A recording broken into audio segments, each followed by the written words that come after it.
Hey, welcome back. It is Troy Holden here with the VO Life. We are video today, just for grins and giggles. Want to see how it works. Couple things today. We're going to be talking about the illusion of VO, and this is not, you know, is VO real or that's not that. There are some illusions you can be drawn into when you're doing VO. And what are those illusions and how does it work? Well, let's talk about the one that jumps out to me the most. And this is going to be a short one. People giving the illusion that they are booking and making good money.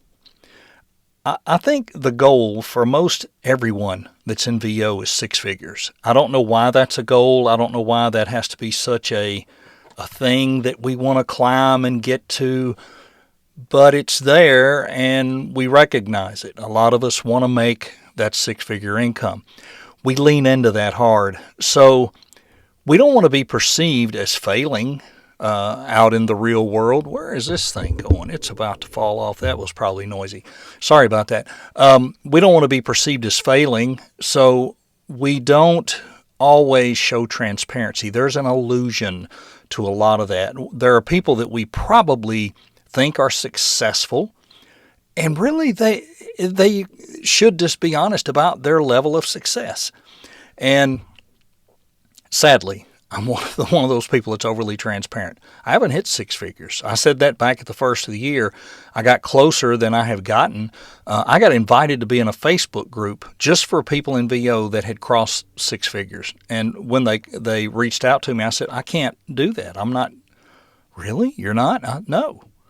I'm close, fairly close. I'm 80% of the way there, but no, I'm not doing that. And I'm sure not going to get on there and put on the front that I'm doing it, because I'm not.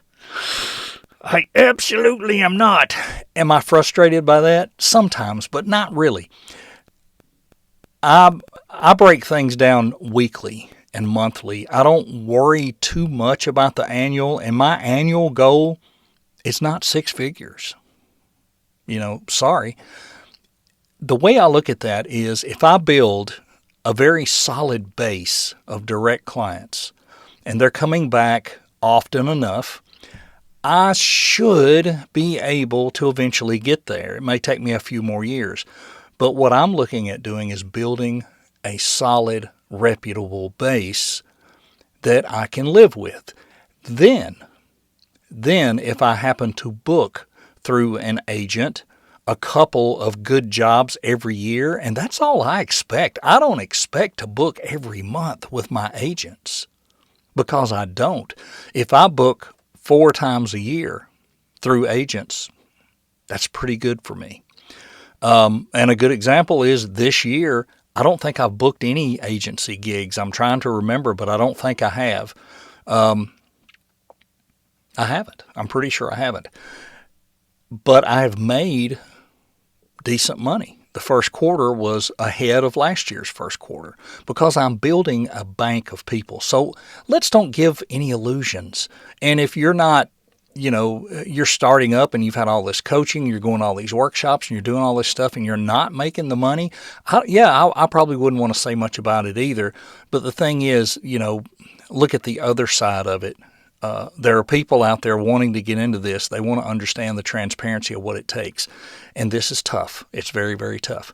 Let's make that number 2. There is no illusions to me that this is an easy business. But I think a lot of people have that illusion. This is an easy thing to get into. I can buy a few $100s worth of stuff and get a room treated for another few hundred.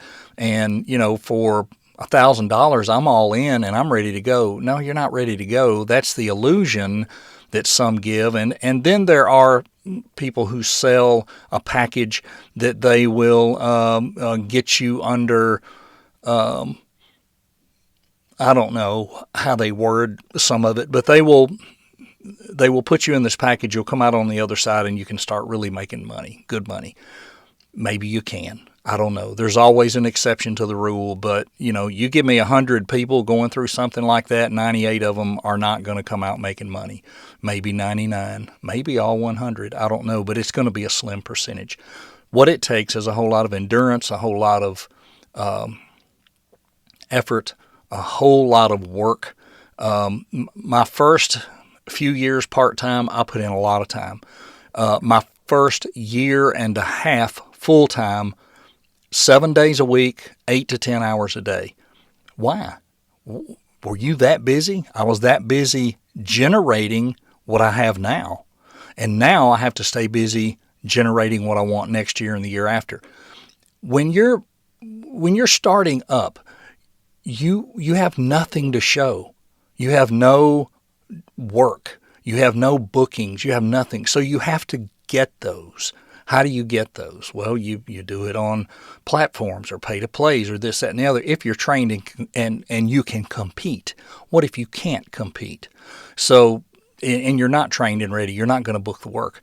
So going out and getting that direct business is not easy, but it does build this, like I said earlier, a base. And my base of business changed.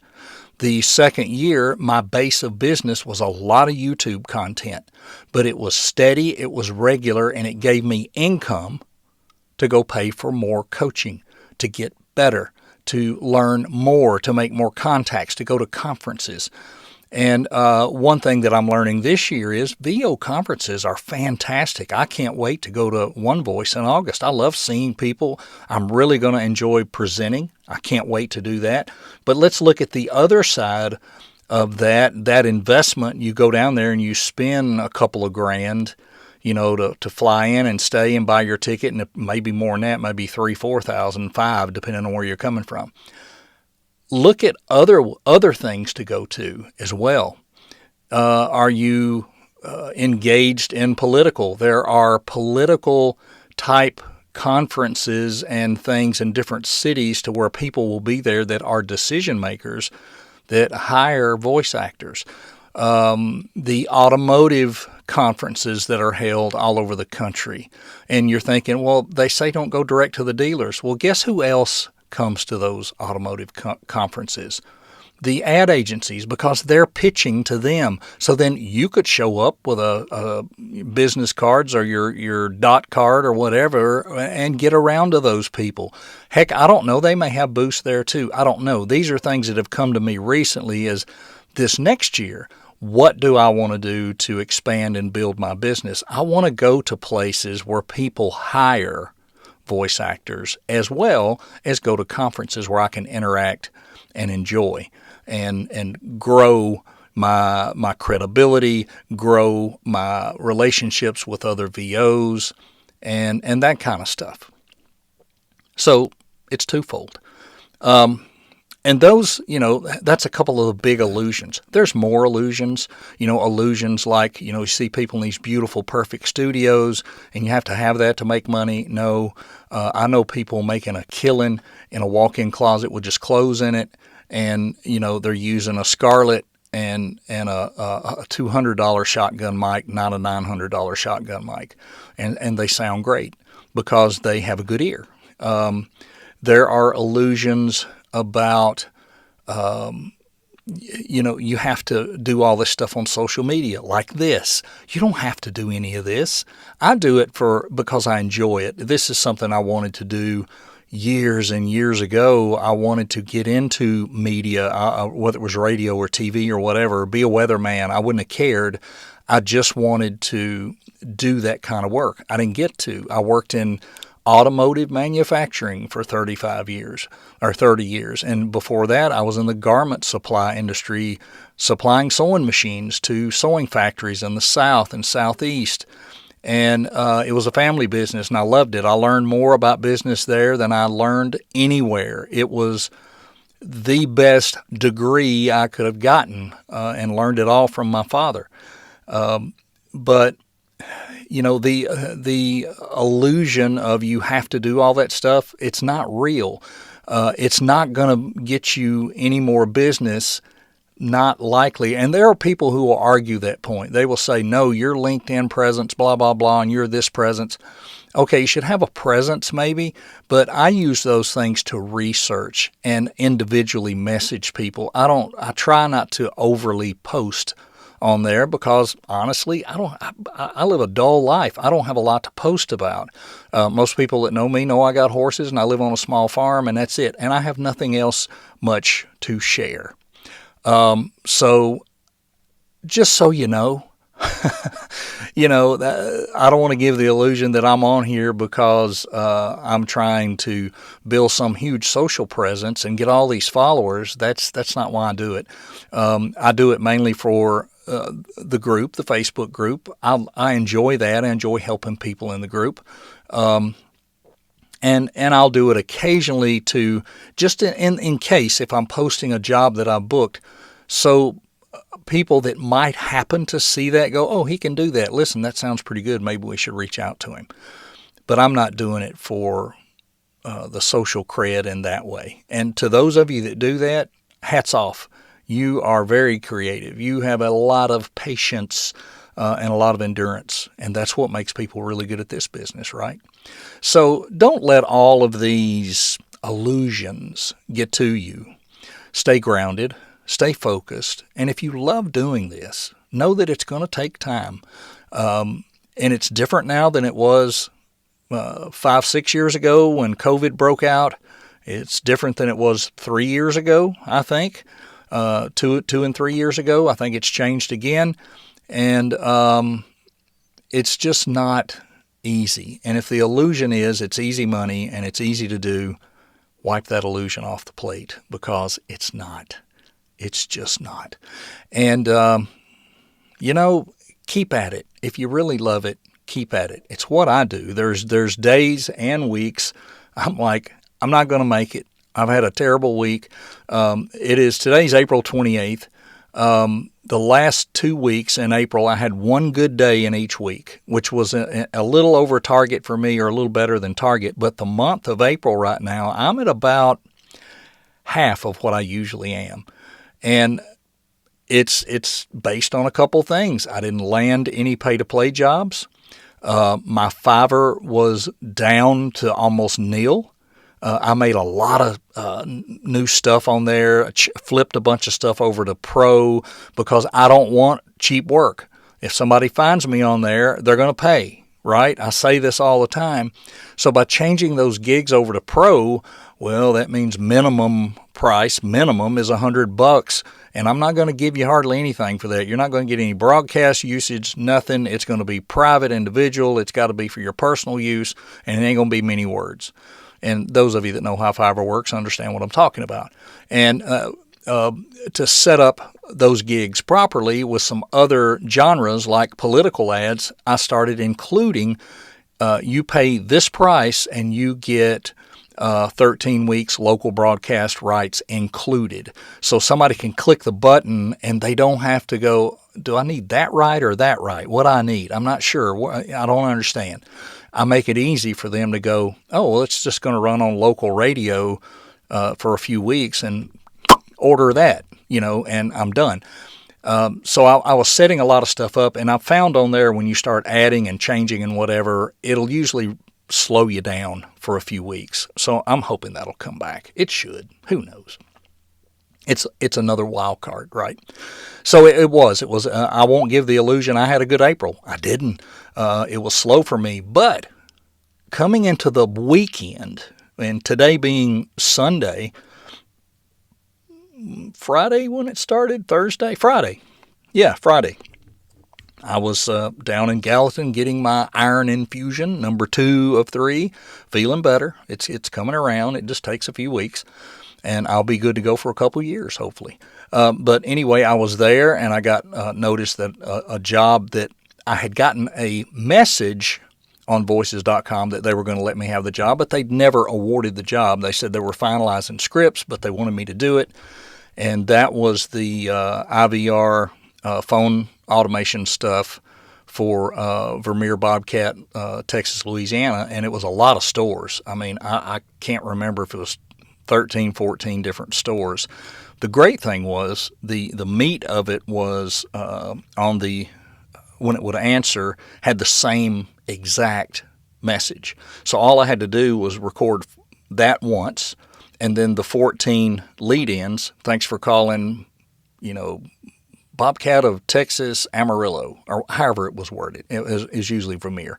And I had to just paste those in, save as a separate file. Then I had to do all the other separate files. It was about 42, 45 files. But I enjoyed it because it was for Texas, and they wanted, that super Texas guy voice, and my Ford truck type voice, or whatever you want to call it. I have to give them names, and that way, as soon as I read a script, okay, we're going to do this voice, and I know by the name how my point of view, how I'm going to do it, everything. So that's why that comes out that way. But that came in. I got another heat and air commercial that came in on Saturday. I got some additional work that came in. I can't remember. It was direct work. And next thing I knew, in 2 days, and everything was done and delivered by last night, I went ahead and spent some time on it yesterday because, as some of you know, my wife's home during the day on the weekends, but she works at night, so she sleeps during the day, and I'll come down here and do a little work. I can't do much in the house or outside around the house because it's noisy. It'll wake her up. So I may come down here and record for a little while.